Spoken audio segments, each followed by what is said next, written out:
Have you ever looked someone in the eye, someone you love, and realized they weren't really there anymore? No fight, no goodbye. Just a quiet, almost invisible shift, like watching sunlight slowly fade from a room you didn't realize was getting dark. If that's you, this video is for you. Because today, we're not talking about breakups filled with shouting or tears. We're talking about something far more subtle and far more painful. When love ends without words, when someone walks away while still sleeping in your bed.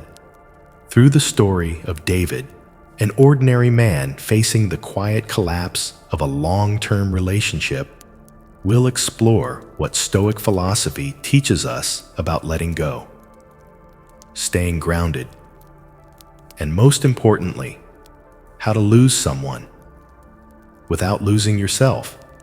And if you've ever felt like you're the only one trying, if you've ever wondered when it's time to stop fighting for something that no longer fights for you, don't skip ahead.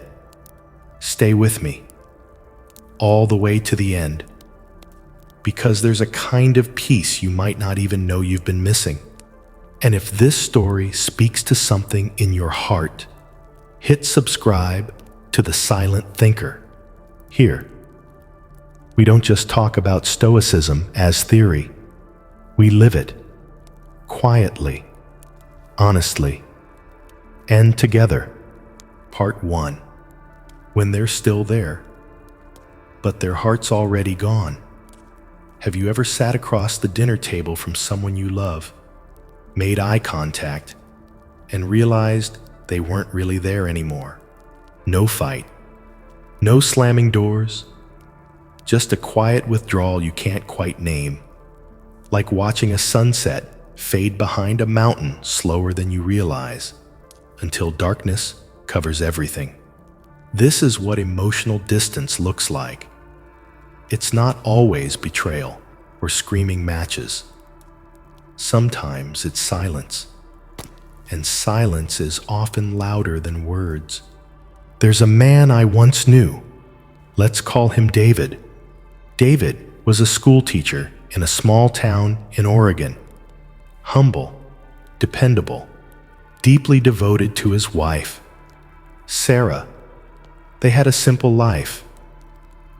Morning coffee on the porch, teaching at the local high school, walking their dog through the neighborhood park every Sunday. They weren't flashy, but they were solid, or so he thought.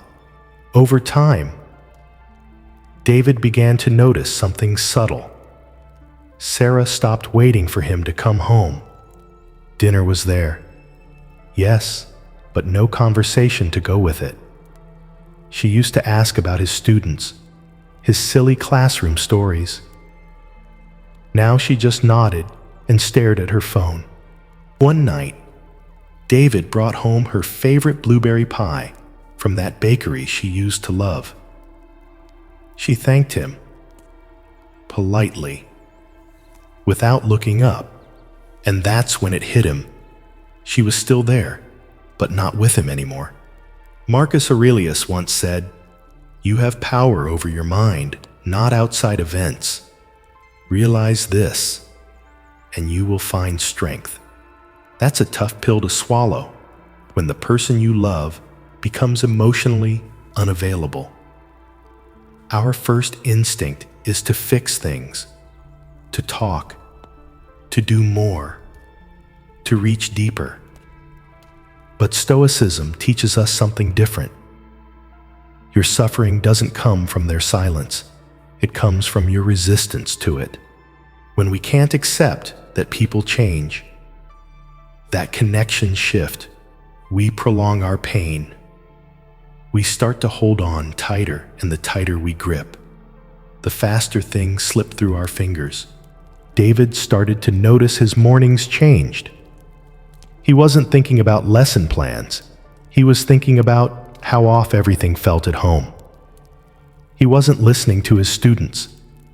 He was rehearsing conversations in his head that he never ended up having with Sarah.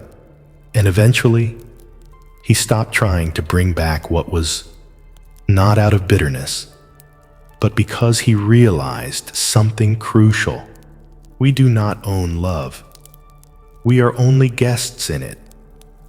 And when we stop being invited in, we have to learn to leave with dignity. Stoic philosophy isn't cold-hearted. It's clear-eyed. It doesn't say, don't feel.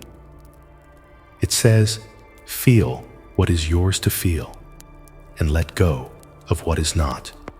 David began to sit in silence rather than force conversations. He began to listen not to Sarah, but to the gap between them. That gap had a name now: absence. And you can't fight absence. You can only face it. I've seen this in real life, not just in marriages, but in friendships, work relationships, even parent-child dynamics. You show up for someone the same way you always did. But at some point, they stop meeting you halfway. And when that happens, you have a choice. You can keep knocking on a door that won't open, or you can turn around and start building a new door within yourself. Epictetus reminded us, freedom is the only worthy goal in life. It is won by disregarding things that lie beyond our control. Sarah's feelings were beyond David's control. What was in his control? His response, his awareness, his willingness to let go. And this is the first lesson in letting go. When someone no longer shares their world with you, their thoughts, their dreams, their joys, you haven't just lost intimacy. You've lost your place in their inner life. And once you're out of someone's inner life, their outer actions will eventually follow. That was the first leaf David saw fall. The garden gate had closed softly, silently, and for good. Part 2. When they start comparing you and no one tells you. Some of the deepest wounds come not from what's said, but from what's merely implied. A glance, a subtle shift in tone, a passing comment that wasn't meant to hurt, but still cuts like a blade. And when someone starts comparing you to others silently, unconsciously, that's when love doesn't just fade, it fractures. David noticed it one afternoon in the simplest way. He and Sarah were walking through their local farmer's market, something they used to do every weekend, but today felt different. They weren't walking side by side anymore. She lagged slightly behind, eyes wandering. She stopped for a moment, not for fruit, not for bread, but to glance at a young couple laughing near a bakery stall. They were holding hands, sharing a joke, totally locked in each other's world. David saw Sarah watching them, not with envy, not even with sadness, but with curiosity. The kind of look you give something that feels familiar, but no longer yours. Later that evening, she complimented the way another woman at the market was dressed. Simple remark, "That linen dress looks so effortless. I like that." Casual, almost offhand. But something in her voice, some subtle texture, made David feel like he'd just been measured and found lacking. Here's the truth. People rarely say they're comparing you, but you feel it in their fading enthusiasm, in the way their eyes light up at someone else's story and go dim when you speak. It's not loud, it's not cruel, but it's undeniable. The Stoic lens. Marcus Aurelius once wrote, "Be content to seem what you really are." But what happens when someone else is no longer content with who you are. That's when comparison begins, not as an attack, but as a symptom of emotional drift. And comparison, if left unchecked, becomes the silent assassin of love. David's realization: the more Sarah noticed others, the more invisible he felt. It wasn't that she stopped loving him overnight. It was that her attention, the root of all affection, had shifted away. Not to someone specific, but to an ideal. And no real human being can compete with an ideal. I've seen this in countless relationships, especially long-term ones. At some point, the things that were once charming about your partner start to feel ordinary. And if you're not careful, your mind starts wandering. Why doesn't he dress like that? Why doesn't she react the way they do? What if I'm missing out on something better? That's not love. That's comparison. And comparison is the breeding ground for resentment. Stoic reflection. Epictetus would remind us that we can't control whether someone compares us to others, but we can control how we respond. We don't shrink ourselves to meet someone's fantasy. We don't abandon our integrity to match someone else's expectations. We remain who we are, grounded, present, real. Because if someone prefers a mirage to reality, let them chase illusions.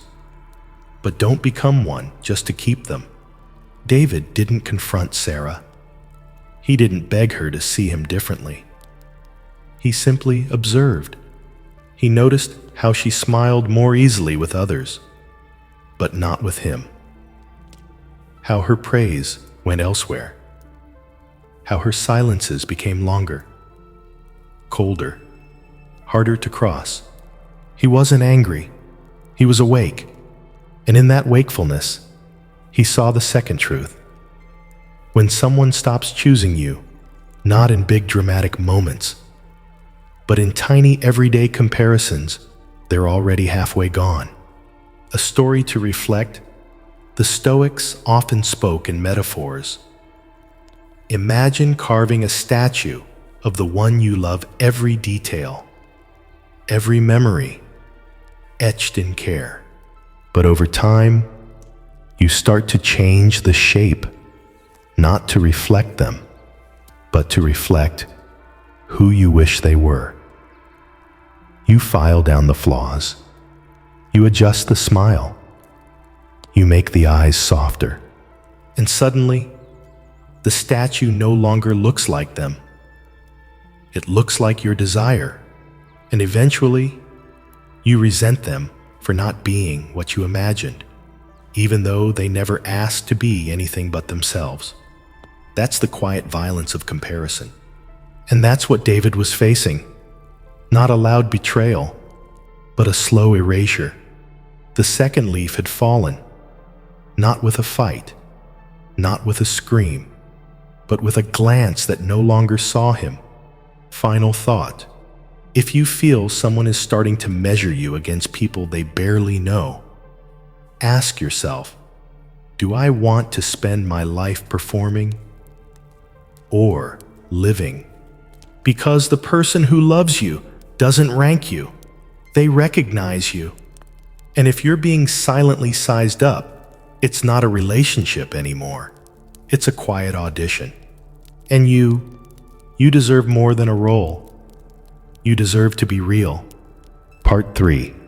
When you're still sharing a life, but no longer living in it together. There's a moment in every fading relationship that's harder than the breakup itself. It's that middle stage where you're still technically together, but emotionally, you're two people silently drifting in different directions, pretending you're still rowing the same boat. And in that in-between space, something sacred breaks, not with noise, but with stillness. David had stopped hoping for fireworks. He wasn't looking for a big fight, a dramatic confession, or some kind of emotional closure. He was just hoping Sarah would look up, ask how his day went, laugh at one of his dry jokes again, say his name like it still meant something. But instead, there was just rhythm, routine. She made dinner, folded laundry, left notes on the counter like a roommate. Nothing was wrong, but nothing was really right either. Stoic clarity. Epictetus taught us it's not the things themselves that disturb us, but our interpretation of them. David realized his pain didn't come from Sarah's silence. It came from the story he kept telling himself about that silence. That maybe she was just tired. Maybe things would go back to how they used to be. Maybe he just needed to try harder. But there comes a point when silence isn't a phase. It's a sign. A sign that the person sitting beside you has already left the relationship emotionally, spiritually, maybe even morally long before they ever pack a bag. A modern example. This reminds me of a friend who once said, "The worst heartbreak I ever experienced was while sitting right next to my husband at dinner. We were smiling, talking, but I knew in that moment he was gone. The lights were on, but no one was home." David had reached that same realization.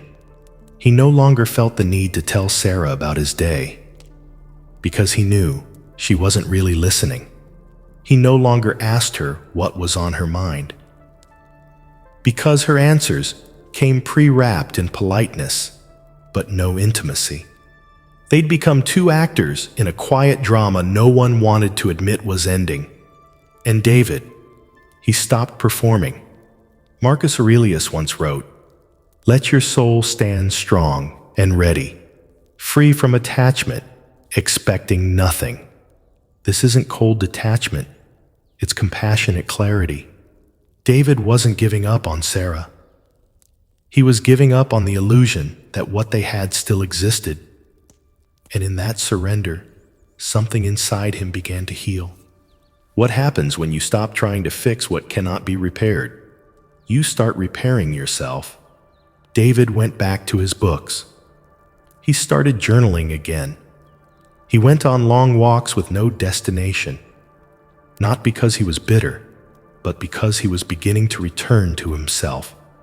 There's a kind of spiritual death that happens when we ignore the truth in front of us. The Stoics called it living in illusion, refusing to accept the nature of reality. But when you finally acknowledge that someone is emotionally gone, you open the door to something far more powerful than their return your own presence. A shift inside. One evening, Sarah sat across from David at dinner. He asked nothing. She said little. And when the meal was over, David quietly cleared the plates and stepped outside. Not in anger, not in sadness, just in stillness. And in that stillness, he understood something vital. Love does not need to scream when it ends. Sometimes, it simply stops echoing. Personal reflection. I've been in David's shoes. I've watched something beautiful dissolve in silence, not because either of us was cruel, but because we stopped being seen by each other. That moment when the person across from you no longer reaches for your hand. It changes you. But what the Stoics taught me, and what David came to understand, is that there's dignity in walking through that pain without bitterness. David didn't raise his voice. He didn't accuse. He didn't beg. Instead, he practiced the deepest form of Stoic strength, witnessing reality without running from it. And in doing so, he reclaimed the one thing that mattered most. His own peace. The third leaf had fallen. No fanfare. No announcement. Just another small, quiet truth gently landing at his feet. Final thought. If you've ever felt alone in a relationship where you once felt home, you're not weak, you're awake.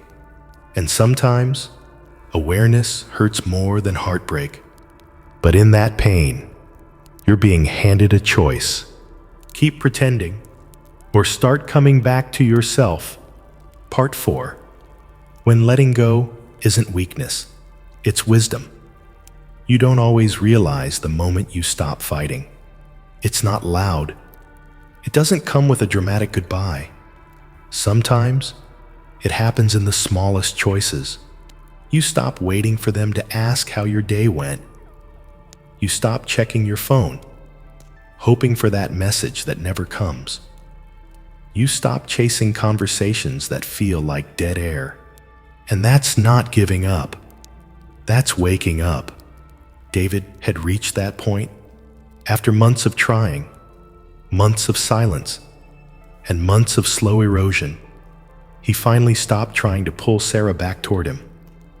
He still loved her, deeply.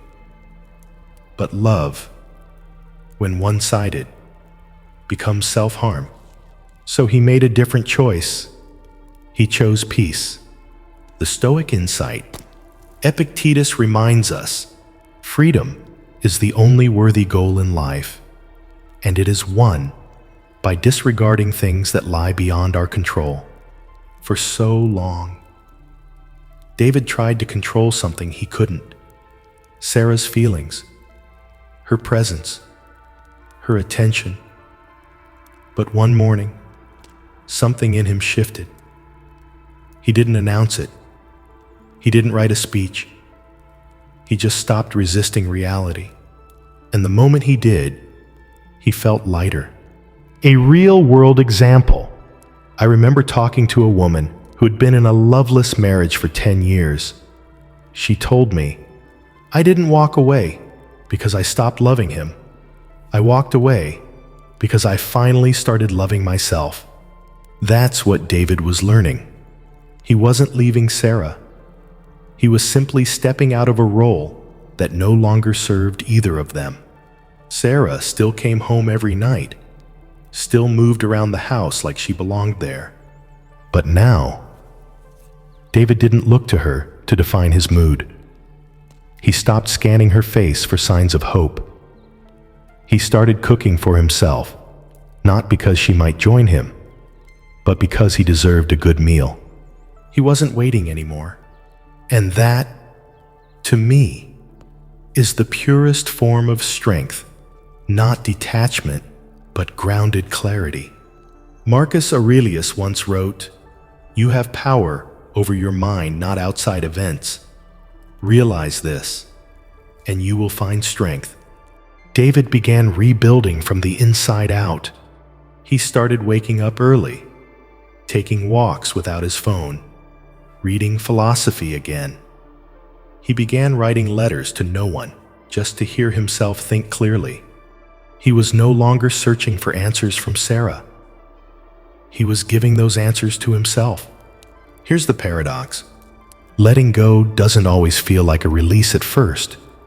It can feel like defeat, like failure. But the deeper truth is this. Letting go is not saying I don't care. It's saying I care too much to keep hurting myself. David still felt sadness. Of course, some mornings were heavier than others. He missed the idea of Sarah. He missed who they used to be. But nostalgia is a liar when it edits out the pain. The Stoic practice, Stoicism, doesn't tell us to suppress pain. It tells us to transform it. And that's what David was doing. Each silent dinner, each quiet morning, each unanswered moment, he used them like stones to build something sturdier inside. He began to find meaning, not in her return, but in his own return to himself. One afternoon, Sarah mentioned she might go stay with her sister for a few weeks.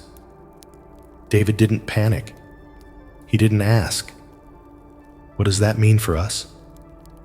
He simply said, "If that feels right for you, I understand." and he meant it. That's the turning point.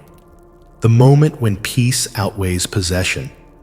The moment when you realize the highest form of love might not be holding on, but letting go, with grace. Personal reflection. I've let people go who meant the world to me. Not because I stopped loving them, but because I finally realized I was the only one still fighting for something they'd already left behind. Letting go didn't feel noble. It felt like failure. But in hindsight, it was the beginning of healing. David didn't storm out. He didn't write a final letter. He just kept doing what he'd learned to do best: live, breathe, accept. And in that quiet practice, he found a version of himself that was stronger, clearer, and far more whole than the man who once begged for attention. The fourth leaf had fallen, and this time, David didn't try to catch it. He watched it fall, and he smiled. Final reflection.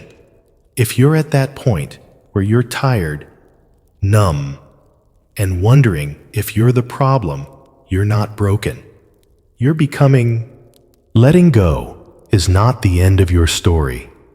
It's the chapter where you stop writing someone else's lines and start telling your truth. Part 5.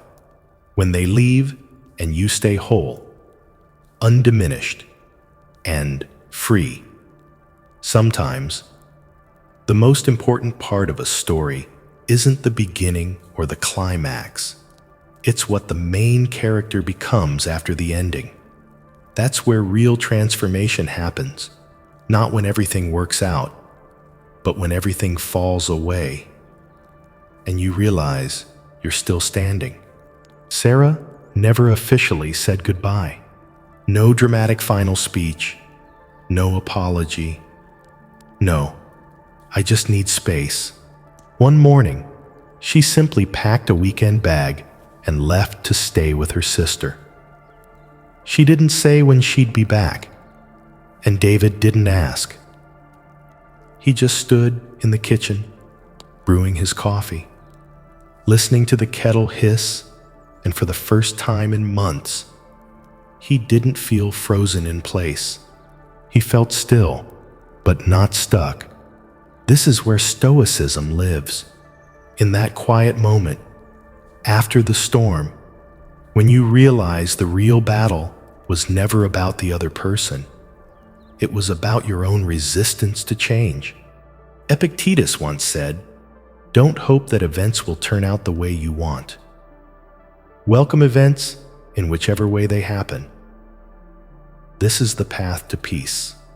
David had stopped hoping Sarah would return, stopped imagining how things used to be. He let the story unfold as it was meant to. And in doing so, he stepped out of the role of the man waiting and became something more honest, the man who accepts. Personal reflection. We're often told that love means never giving up, but that's not always true. Sometimes, love means letting go without bitterness. It means stopping the fight before you destroy yourself, trying to win someone back. I've been there. I've clung to fading relationships, believing that effort alone could resurrect what was already gone. But all that effort did was bury me under the weight of denial. Real love doesn't require you to abandon yourself, and the love that does isn't worth keeping. David's life didn't become extraordinary overnight, but it became his again. He read more, cooked for himself, took long walks in the woods near town, laughed more with friends, started sleeping through the night again. And one day, standing in his quiet kitchen, he caught his reflection in the window, not as the man who was left behind, but as a man who had returned to himself. The final Stoic insight. Marcus Aurelius wrote, "You could leave life right now. Let that determine what you do and say and think." The point wasn't to fear death. It was to value life, to live with intention, to stop waiting, to start being. David wasn't waiting for Sarah's return anymore. He wasn't frozen in regret. He wasn't playing the victim. He was choosing life, his life, not the one he shared, not the one he imagined, but the one he had. And that was enough. The fifth and final leaf had fallen, and with it, the need to control, to fix, to explain. Gone. All that remained was stillness, not emptiness, but space. Space for something new, space for peace. And here's the truth. You don't always get closure in words. Sometimes, closure is a quiet morning, a hot cup of coffee, and the realization that you didn't fall apart. To you, the listener, if you've watched this entire series and felt a part of yourself mirrored in David's journey, I want to remind you of something simple but powerful. You can be left. You can be hurt. You can be forgotten by someone you gave everything to, and still not lose yourself. In fact, that's how you finally find yourself. So let me ask you, have you ever walked away from someone? Not because you stopped loving them, but because you finally started loving yourself? If that resonates, share your story in the comments below. Let others know they're not alone. Your voice might be the bridge someone else needs to start walking toward their own healing. And if you found strength in this series, subscribe to The Silent Thinker, where we don't just reflect on Stoic philosophy, we live it together. Because sometimes, the most radical thing you can do in a world that pulls you apart is to remain whole